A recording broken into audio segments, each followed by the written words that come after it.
order to succeed, people need a sense of self-efficacy, to struggle with resilience, to meet the inevitable obstacles and inequities of life.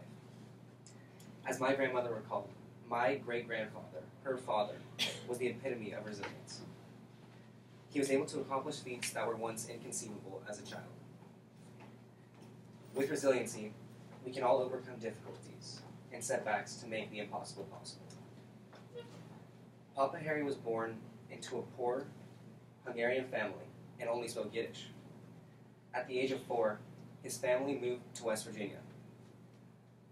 They realized soon that not knowing any English was going to be a very difficult task.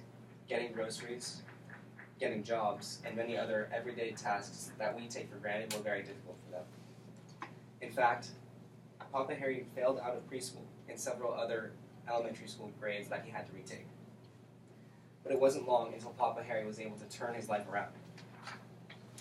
Although he had to completely learn a new language, he was able to work hard and live a life without luxuries and often necessities as well in order to be able to achieve.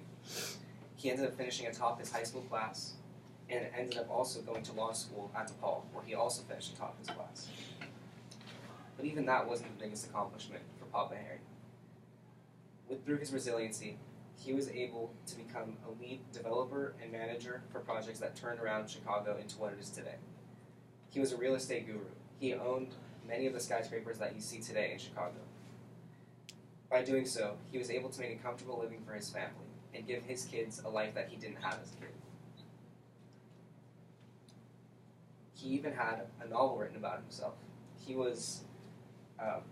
Lots of books that were written about the development of Chicago included him, and he had a biography written about himself. After being born to a family that could barely even survive and didn't have necessities, he was able to make the rags to riches storyline more than a fairy tale. As long as we continue to trust the process and overcome our obstacles, we can all find ways to make the impossible possible like Papa Harry did. Thank you.